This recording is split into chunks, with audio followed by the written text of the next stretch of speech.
Kami mengucap syukur kepada-Mu ya Tuhan. Pada hari ini kami dapat berkumpul bersama-sama untuk menaikkan pujian syukur kami, beribadah kepada-Mu Allah kami, yang melayakkan kami datang ke hadirat-Mu. Kami menghargai waktu ini, kami menghargai kesempatan yang masih Tuhan berikan. Kami menghormati Engkau pemilik pelayanan ini, dan kami siap diisi oleh firman-Mu. Berfirmanlah kepada kami masing-masing, supaya hati yang haus dapat dipuaskan, hati yang rindu mendapatkan jawaban. Kami menyerahkan setiap pikiran dan hati kami, fokus mendengarkan suara Tuhan, sehingga firman-Mu ini mendapat tempat di dalam hati kami dan jadi di dalam kehidupan kami. Kami siap mendengarkan firman Tuhan. Dalam nama Tuhan Yesus kami berdoa. Amin. Jemaat dipersilakan duduk kembali. Mari kita membaca dari Ibrani pasal 11 ayat 23 sampai 29. Ibrani pasal yang ke-11 ayat 23 sampai 29. Kita akan baca dalam bentuk responsorial. Saya baca ayat ganjil, kita baca ayat genap.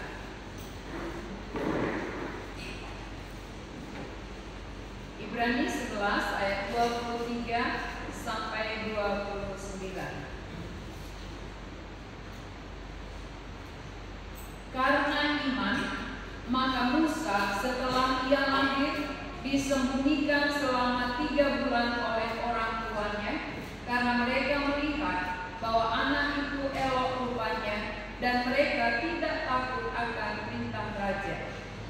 Karena iman, maka Musa setelah dewasa mengasihi anak Israel, karena ia lebih suka menderita sengsara dengan umat Allah daripada untuk sementara menikmati kesenangan dari dosa. Ia menganggap penghinaan Tuhan khusus sebagai kekayaan yang lebih besar daripada semua harta manusia, sebab pandangannya ia akan terlibat. Karena iman, maka ia telah meninggalkan Mesir dengan tidak takut akan murka raja. Ia bertahan sama seperti ia melihat apa yang tidak kelihatan. Karena iman, maka ia mengadakan bangsa dan keturunan kepada supaya membinasakan anak-anak keturunan menjadi mereka. Karena iman, maka mereka telah melintasi Laut Merah, sama seperti melintasi tanah kering, sedangkan orang-orang Mesir tenggelam ketika mereka mencobanya juga. Sampai di sini pembacaan kita. Tema khotbah kita hari ini iman Musa. Kalau minggu lalu iman Yusuf, hari ini iman Musa. Siapakah Musa ini?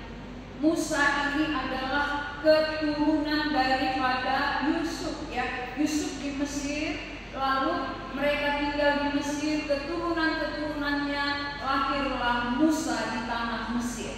Jadi Musa ini lahir di Mesir.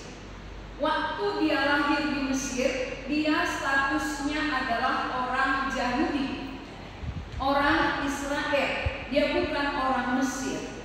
Nah, ada satu peraturan raja waktu itu, ya.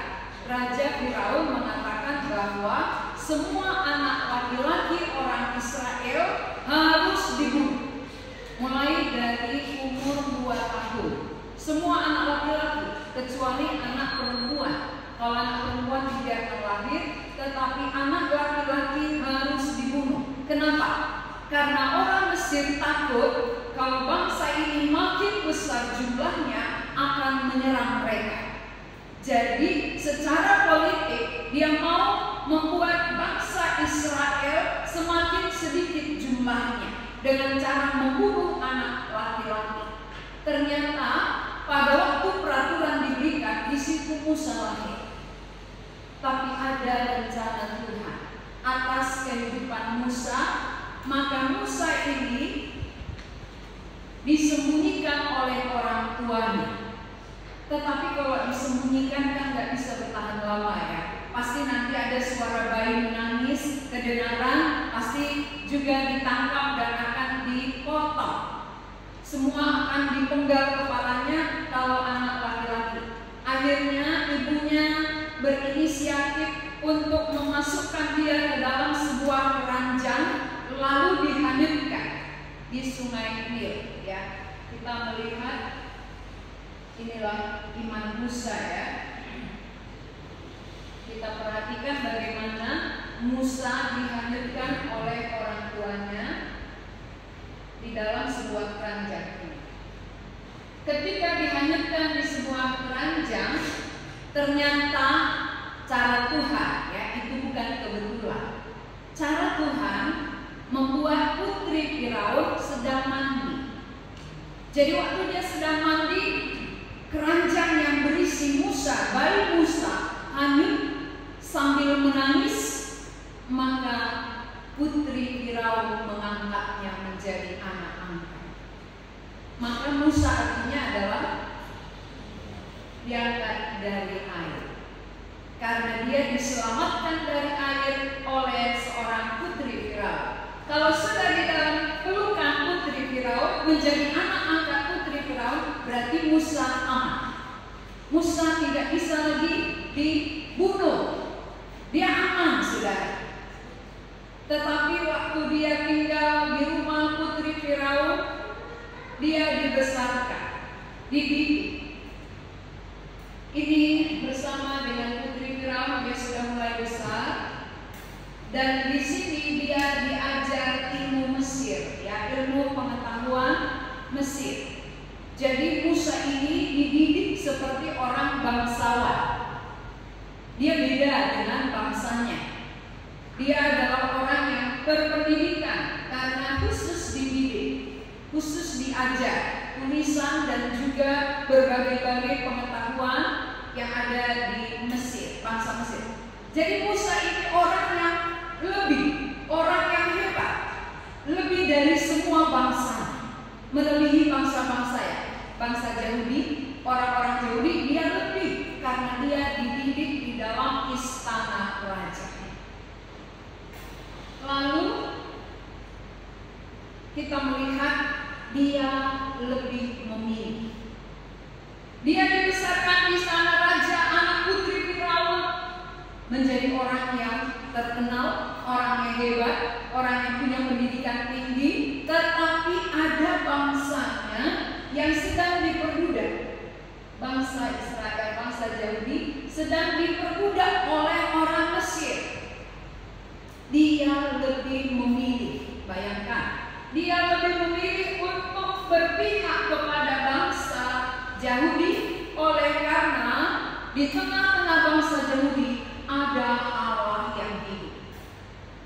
Di Mesir ada dewa.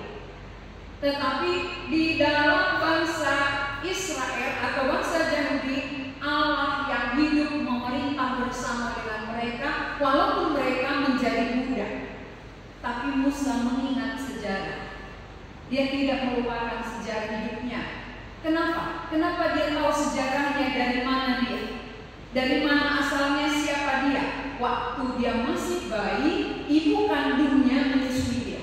Ibu kandungnya mengasuh, merawat dia. Disitulah kesempatan untuk memperkenalkan Allah yang hidup kepadanya. Sehingga Musa waktu bayi, dia sudah tahu dia bangsa Yahudi. Dia sudah tahu dia punya Allah yang hidup. Walaupun dibesarkan di sana raja, tapi darahnya yang mengalir di dalam dirinya adalah darah bangsa Yahudi yang memiliki Allah yang hidup. Itu tertanam di dalam diri Musa.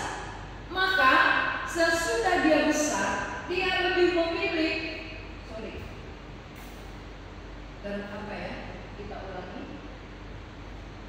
Dia lebih memilih untuk menolak disebut anak putri Firaun karena pandangannya diarahkan kepada upah. Kalau saudara, jangankan menolak ya, tetapi malah kita yang membujuk rayu supaya kita diangkat menjadi anak putri Firaun kalau bisa.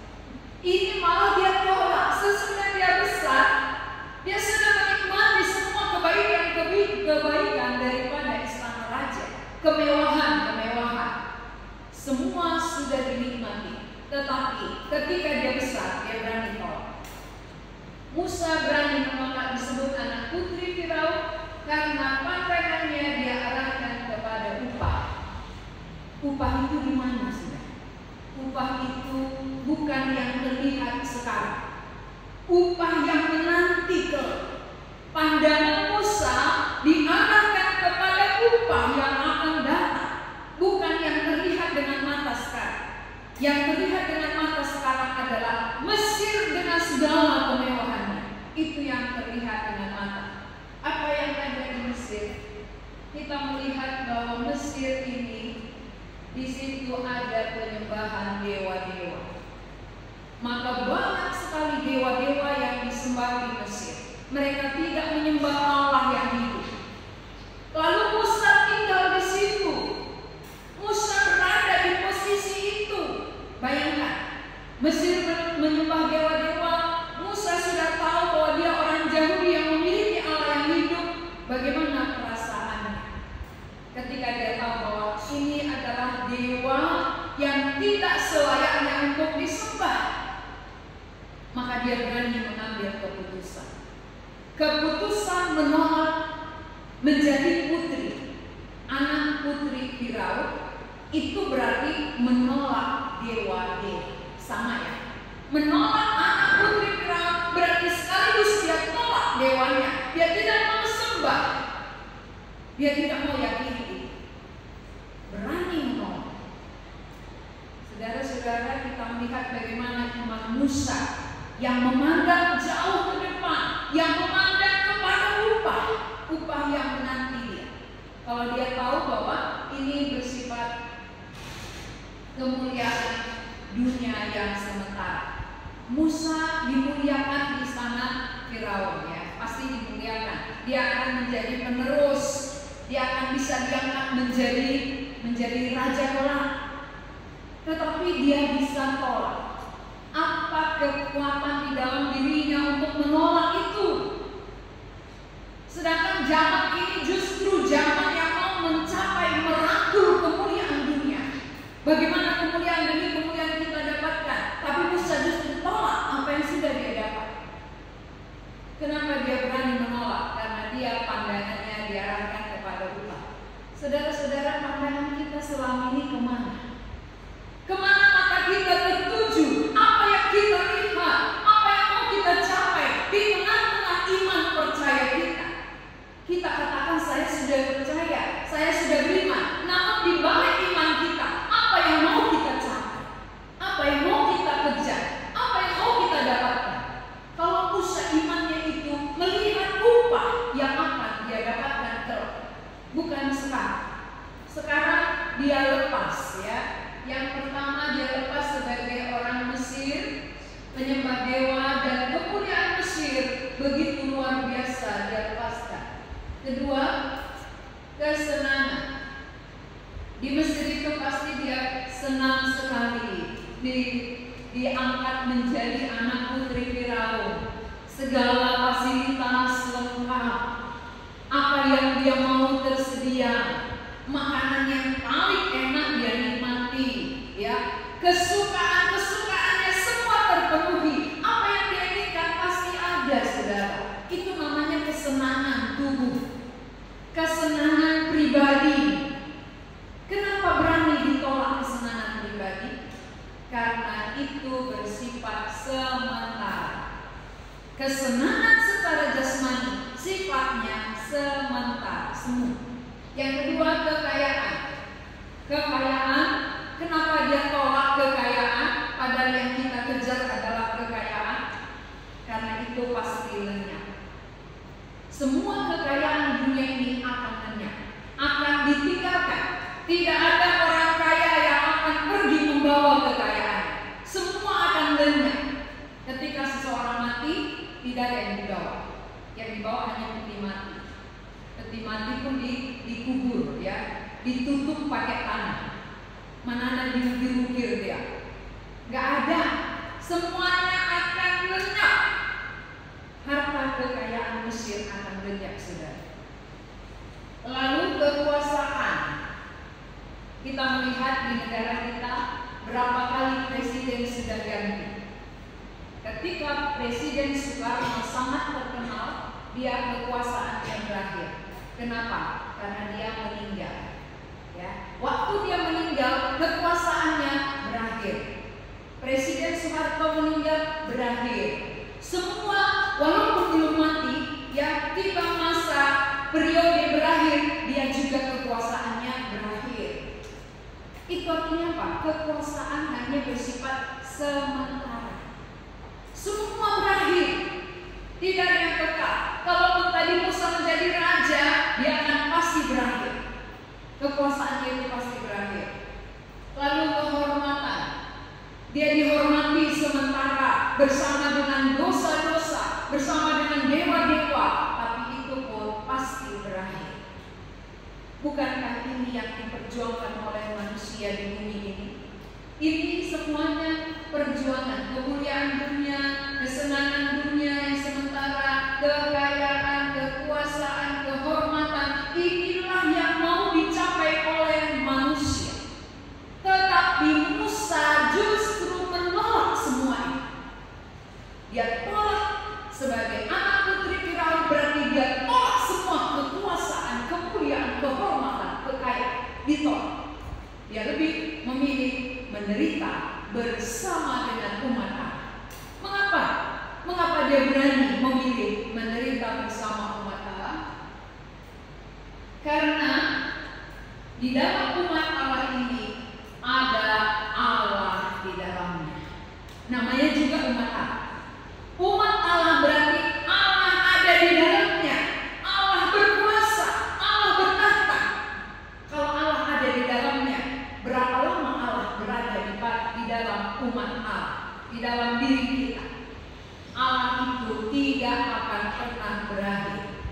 Allah yang berkuasa tidak pernah berakhir kekuasaannya. Maka Musa memilih Allah, bergabung, berpihak dengan umat Allah, berarti berpihak kepada Allah.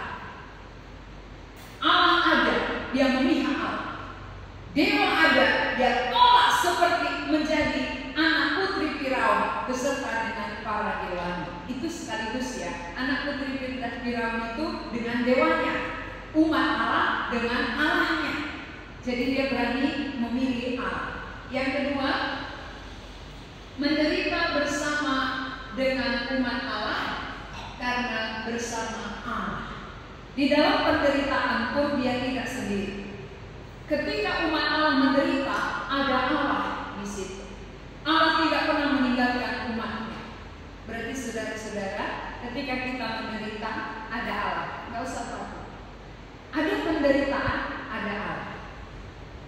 Jadi siapa yang berani masuk ke dalam penderitaan? Adakah yang berani? Biasanya kalau penderitaan itu semua mau tolak ya, janganlah kalau bisa janganlah. Tapi kalau kekayaan oke lah, ya sedikit-sedikit berdosa nggak apa-apa, gitu ya. Yang penting kaya. Nah ini Musa justru berbeda. Dia tahu ada dosa, dia tahu ada penyembahan dewa, dia berani tolak. Walaupun itu kemuliaan dunia, kehormatan, kekuasaan, kekayaan dan sebagainya, dia tolak. Sekarang dia pilih menderita bersama dengan umat Allah. Karena dia menderita bersama-sama dengan Allah. Allah tidak meninggalkan dia. Yang ketiga, penghinaan karena Kristus ada upah menanti. Jadi waktu dia tahu dihina oleh karena nama Kristus, itu ada upahnya. Kalau karena nama Kristus kita dihina, kita sudah mendapat upah. Ya, tapi kalau karena salah kita dihina, itu rasakan sendiri, ya, bukan upah. Kalau oleh karena nama Kristus kita dihina, kita menderita, kita menerima upah. Upahnya dari mana? Dari Allah. Jadi kalau karena nama Yesus nggak usah takut, ya, nggak usah takut menderita, dihina. Allah berkuasa selamanya. Kalau kerajaan tadi hanya bersifat sementara, tetapi kerajaan Allah bersifat kekal selama-lamanya. Ya. Yang kelima, ada sejarah Musa dalam setiap zaman. Sampai zaman kita ini kan Musa terus diberitakan ya, bagaimana imannya. Kalau yang lain tadi kan udah berakhir, tetapi Musa punya sejarah dalam setiap zaman. Zaman ke depan pun dia tetap punya sejarah. Sejarah ini akan terus diceritakan. Lalu kalau kita nggak punya sejarah iman, apa nanti yang didengar oleh anak cucu kita? Sejarah apa yang terdengar? Ya, sejarah penyembahan berhala kita. Nah, kalau ada sejarah iman kita turun kepada anak cucu kita, ini akan diingat, akan diceritakan. Orang tuaku dulu sangat taat kepada Tuhan. Orang tuaku dulu berani menolak dosa walaupun ada keuntungan di dalamnya. Itu sejarahnya. Tapi kalau kita nggak punya iman seperti itu, kita akan habis sejarah, tutup. Mati kita tutup sejarahnya, nggak ada lagi cerita. Tapi kalau ada yang kita lakukan sesuai dengan iman dan buah iman kita, ini menjadi satu sejarah. Jadi mari kita ciptakan sejarah iman kita. Ya, sebelum kita menciptakan sejarah iman kita, mari kita masuk ke dalam iman dulu ya. Kalau belum masuk beriman, nggak mungkin ada sejarahnya. Masuk dulu, beriman dulu, baru bisa menceritakan, menciptakan sejarah iman kita. Ya, kita bangkit berdiri sebentar karena enak sekali ini cuacanya. Supaya kita segar ya. Kita bangkit berdiri. Jalan serta Yesus baik dalam suka maupun duka harus berani ya. Musa tadi dia berani mengalami kesenangan, dia berani mengalami penderitaan. Jalan serta Yesus ya.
Sejarahnya yang dia ingat pertama, dia adalah calon mati. Sebenarnya Musa ini kan harus dibunuh, dia harus mati. Tetapi oleh kuasa Tuhan, pertolongan Tuhan, maka ada solusi, ada jalan keluar. Anak putri Firaun mengangkat dia menjadi anaknya. Lalu apakah cukup sampai di situ? Oh, terima kasih, aku selamat. Aku tidak jadi mati. Kenapa dia tidak jadi mati? Kenapa Tuhan biarkan dia hidup? Ada rencana. Tuhan punya rencana atas kehidupan Musa, maka Tuhan selamatkan dia. Tetapi sebelum sampai kepada rencananya untuk membebaskan umatnya dari perbudakan Mesir, dia masuk dalam proses. Musa diproses. Prosesnya apa? Enak, senang, pertama. Ya, proses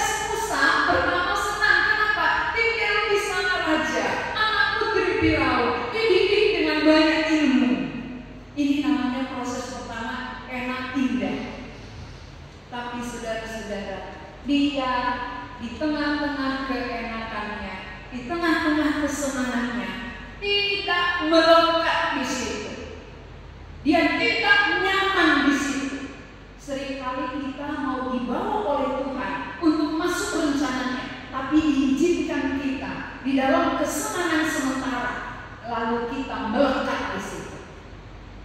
Kita melekat di dalam zona aman kita, maka kita tidak melihat apa rencana Allah bagi kita.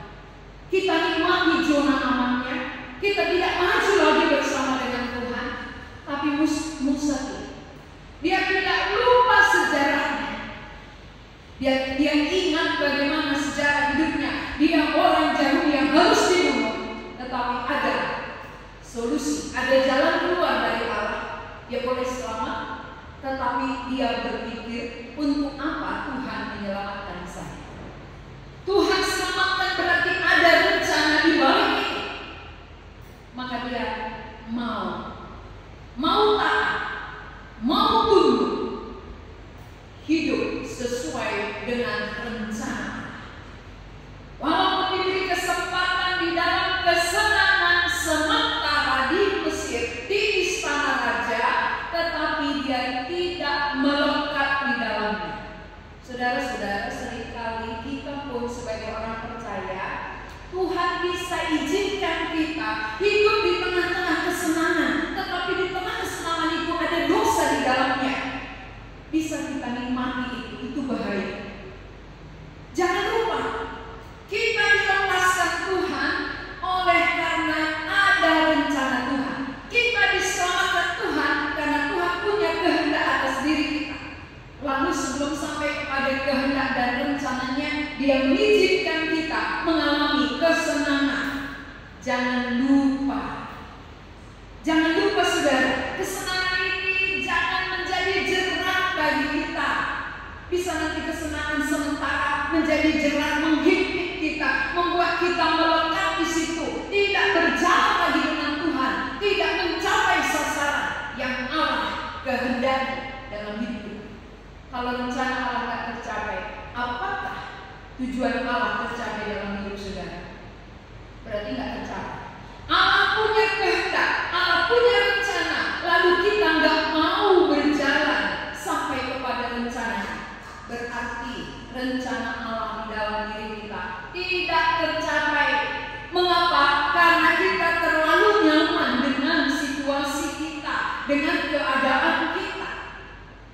Bisa Tuhan izinkan seperti itu. Musa diizinkan mengalami kesenangan di istana raja, tetapi zona amannya ini menjadi jerat bagi dia.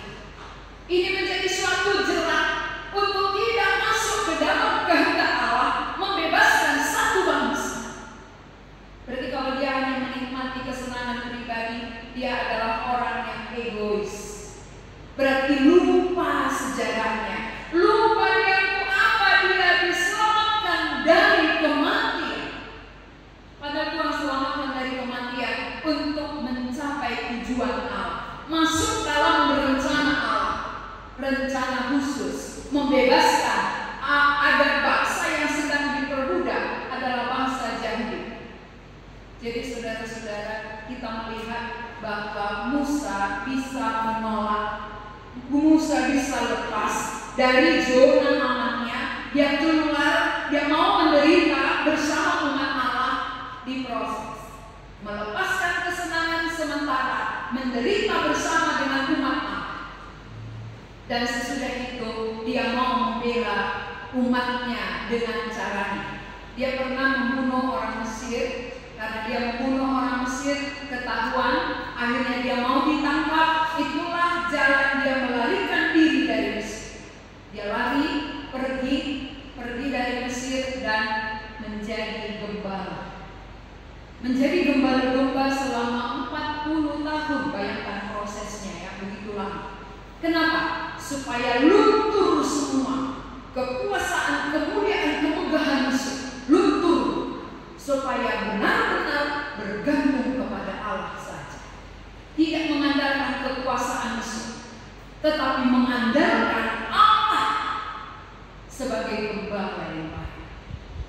dia dipimpin Allah menggembalakan domba 40 tahun bersama kambing domba, bukan dengan manusia tapi dengan domba. Jadi suara domba yang kedengaran, be, ya.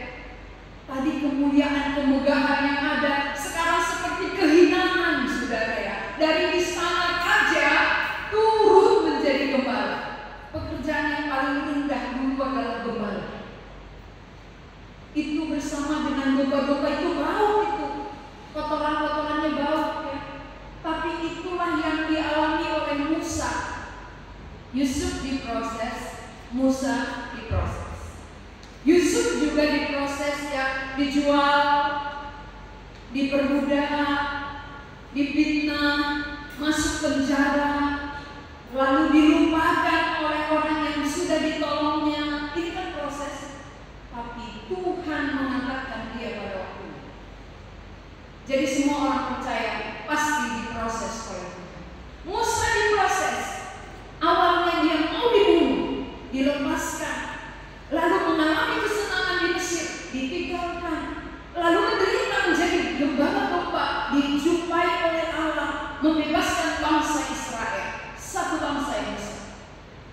Berarti semua harus diproses orang yang mau dipakai oleh Tuhan. Ketika diproses ada sakitnya, tapi nggak masalah ya, karena bersama Tuhan. Sakit menderita bersama Tuhan. Jadi ketika kita diproses oleh Tuhan, kita mau supaya sampai kepada tujuan Allah. Allah punya tujuan, Allah punya rencana atas diri kita masing-masing supaya rencana itu jadi. Bukan rencana kita, bukan kehendak kita, tapi rencana Allah, kehendak Allah itu yang harus jadi di dalam diri kita. Itu yang dialami oleh Musa ketika dia diproses oleh Allah. Berani meninggalkan segala kemuliaan-kemuliaan dunia, kemegahan-kemegahan dunia demi sampai kepada rencana Allah. Kalau saudara seperti Musa, apakah berani? Apakah berani melepas kemuliaan, kekayaan, kehormatan demi mengikut Tuhan? Mengikut Tuhan adalah kesulitan, ada penderitaan, gak apa-apa kok, ada upah menanti. Toh sementara cuma di bumi, nanti di sana upah menanti selamanya. Itu yang harus kita lihat. Jadi teladan dari Musa ini bisa kita teladani, bisa kita contoh. Inilah contoh orang beriman. Iman yang benar itu tidak hanya berani mengalami senang, tetapi dalam suka duka dia tetap berjalan bersama Tuhan. Tidak hanya menerima waktu enak, waktu senang, baru puji Tuhan. Waktu susah, waktu menderita, di situ Tuhan aku pergi. Ya, itu namanya mau enaknya saja. Ketika ada kesulitan, di mana engkau Tuhan? Padahal Tuhan di situ, di sini aku. Ya, aku tetap bersamamu. Waktu aku menderita, di mana engkau? Aku di sini. Aku nggak pernah meninggalkanmu. Waktu aku susah, di mana? Aku juga di situ. Tuhan tak pernah pergi dari kita. Kita yang selalu lari-lari. Ya. Kalau Tuhan nggak pernah meninggalkan, kita yang nakal seperti domba.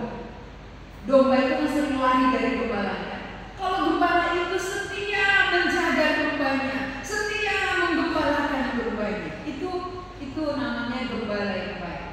Tapi dombanya domba nakal ya. Domba nakal yang sering lari-lari meninggalkan gembalanya. Maka gembala kadang-kadang pukul kakinya. Karena apa? Oh nakal ya. Jadi dipukul supaya bisa berubah. Ini kan gak ada domba nakal di sini ya. Ya nggak salah lagi, nggak salah lagi ya. Sering sekali kita lari-lari dari Tuhan ya. Bukan mau terus taat mengikuti pimpinan Tuhan. Kalau Musa dia mengerti sejarahnya. Aku kan calon mati. Semua anak-anak itu pasti ada sejarahnya ya. Sampai sekarang kan kita tahu sejarahnya. Semua anak bangsa Israel harus dibunuh. Semua anak-anak. Tapi Musa diselamatkan. Semua orang berdosa harus mati, tapi kita diselamatkan. Ya untuk apa rencana Tuhan menyelamatkan kita? Upah dosa yang mau. Semua orang berdosa pasti mengalami upah yang mau. Lalu saya ketika selamat, apa rencana Allah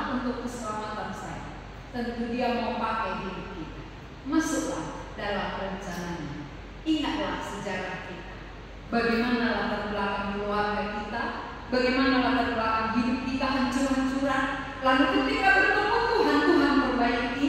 Tentu Allah punya rencana supaya hidup yang sudah diperbaiki oleh Tuhan berguna bagi kemuliaan, berguna bagi kerajaan, bukan bagi kemuliaan kita, bukan bagi kerajaan kita, tapi bagi kemuliaan Dia, bagi kerajaan.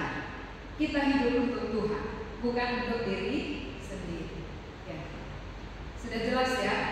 Bagi yang sudah percaya, hidup untuk kerajaan Allah. Bagi yang belum percaya, marilah kita beriman kepada Allah yang mau menyelamatkan. Sebagaimana Musa sudah diselamatkan oleh Tuhan, maka hari ini Tuhan juga mau menyelamatkan saudara lewat kematiannya.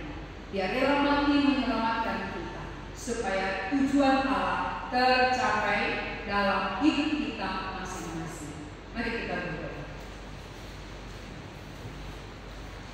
Kami bersyukur kepada-Mu ya Tuhan. Kami sudah mendengar bagaimana iman Musa ketika masih bayi.